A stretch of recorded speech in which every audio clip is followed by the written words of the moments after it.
Halo teman-teman, di video kali ini saya mau cerita pengalaman pertama saya mengurus STNK dan BPKB motor listrik Winfly T3 Pro. Buat kalian yang baru beli motor listrik dan bingung harus mulai dari mana, video ini cocok banget karena saya bakal ceritain step by step dari awal sampai akhir. Yuk langsung aja kita mulai.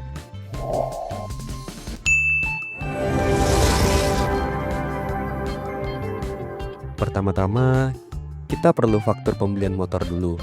Nah, kalau saya, karena beli motornya bukan dari official store Winfly, jadi saya pesan fakturnya lewat mereka.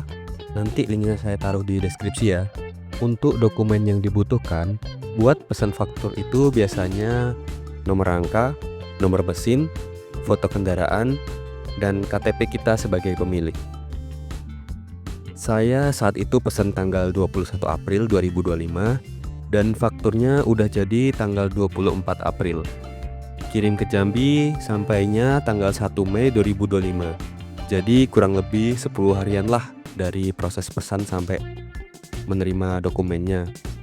Untuk biaya pembuatan faktur hanya 200.000 karena sudah termasuk ongkos kirim.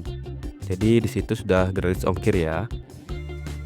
Waktu dokumennya sudah sampai, ternyata bukan cuma faktur doang, tapi juga ada NIK, registrasi uji tipe, dan dokumen-dokumen pendukung lainnya. Mungkin teman-teman bisa nanti kalau mau bikin faktur bisa dilihat ya. Setelah dapat dokumen itu, langsung aja kita fotokopi semua berkasnya sebanyak ya 2-3 rangkap buat jaga-jaga aja. Tapi jangan lupa tetap bawa yang aslinya juga ya. Yang wajib itu KTP, faktur, NIK, dan dokumen lainnya yang bersamaan dengan faktur itu tadi. Tanggal 2 Mei, saya langsung ke Samsat buat tanya proses bikin STNK motor listrik. Di sana dikasih map dan disuruh ke loket cek fisik. Di loket itu, bilang aja mau bikin STNK baru untuk motor listrik pribadi. Nanti kita dikasih formulir pendaftaran dan kertas gesek buat cek fisik. Isi formulirnya sesuai faktur yang sudah ada. Lalu petugas bakal bantu gesek nomor rangka dan mesin. Nomor rangka biasanya ada di bagian depan pijakan kaki untuk motor ini ya. Sedangkan nomor mesin ada di bagian BLDC alias dinamo motor. Setelah cek fisik, formulir dan kertas gesek tadi diserahkan lagi ke petugas buat didaftarkan ke TNKB. Setelah itu, kita dikasih dokumennya lagi dan diarahkan untuk ke Ditlantas Polda buat pengurusan BPKB. Nah, disinilah bagian agak ribetnya. Di Ditlantas Polda, petugas meminta surat permohonan pendaftaran dari dealer dan identitas dealer atau NIB. Nah, masalahnya, toko tempat saya beli motor ini nggak punya lah dokumen-dokumen yang seperti itu. Akhirnya, setelah diskusi panjang, disepakati diganti dengan surat permohonan pendaftaran kendaraan secara pribadi yang ditandatanganin dengan menggunakan materai. Saya bikin suratnya sendiri. Untuk draftnya juga nanti saya share di deskripsi ya. Tapi sayangnya karena hari itu hari Jumat, loket pembayarannya udah tutup, jadi saya harus balik lagi ke situ di hari Seninnya. Sampailah di hari Seninnya tanggal 5 Mei. Saya serahkan semua dokumen ke petugas termasuk surat permohonan tadi. Setelah dicek, kita disuruh membayar biaya BPKB atau BBN 1 sebesar Rp225.000. Setelah bayar, nanti akan dikasih kartu pengambilan BPKB buat diambil di minggu depannya. Lalu diarahkanlah kita untuk kembali ke Samsat buat lanjut proses STNK dan cetak plat nomor. Nah, langsung aja pas nyampe ke Samsat, ternyata datanya belum masuk ke sistem.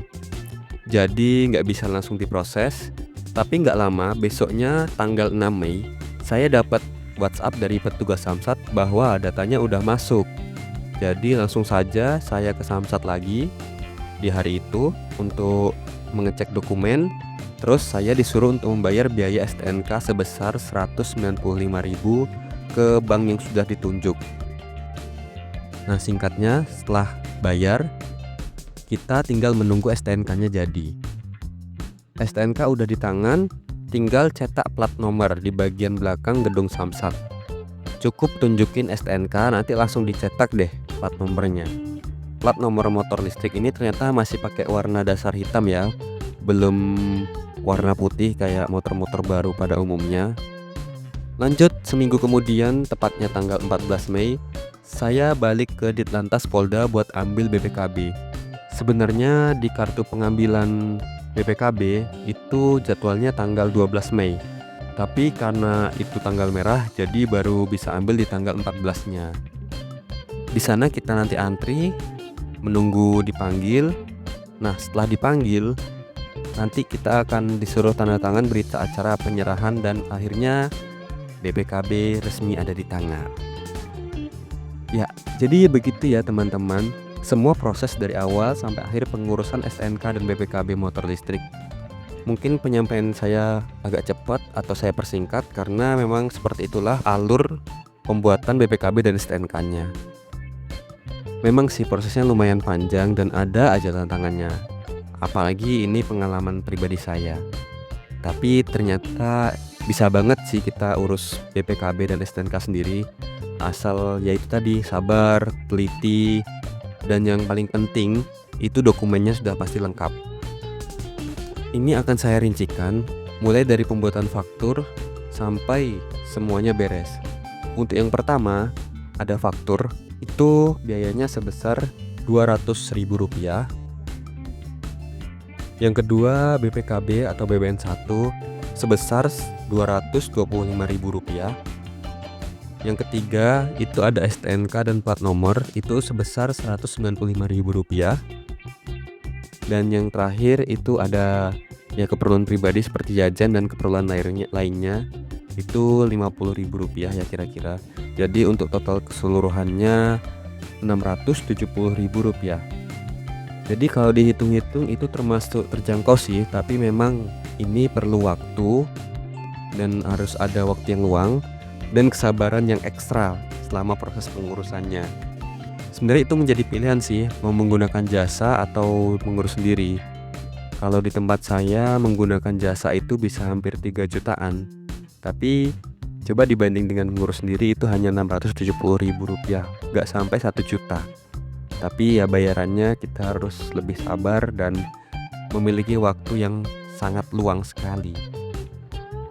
Jadi teman-teman, itulah sedikit yang bisa saya sampaikan. Semoga pengalaman saya ini bisa jadi gambaran buat kalian yang lagi atau mau mulai proses serupa seperti saya. Kalau ada yang mau ditanyakan atau mungkin kalian punya pengalaman berbeda, boleh banget share di kolom komentar ya. Siapa tahu bisa saling bantu teman-teman yang lagi kesulitan mengurus BPKB dan STNK motor listriknya sendiri. Kalau video ini bermanfaat, jangan lupa klik like-nya, share juga ke teman-teman atau keluarga yang butuh info kayak gini. Dan yang belum subscribe, ayo subscribe sekarang biar nggak ketinggalan info-info menarik lainnya seputar motor listrik dan pengalaman seru lainnya dari saya. Terima kasih banget yang udah nemenin dari awal sampai akhir video. Sampai ketemu lagi di video berikutnya. Tetap semangat, tetap positif, dan selamat menikmati motor listrik kalian. Terima kasih.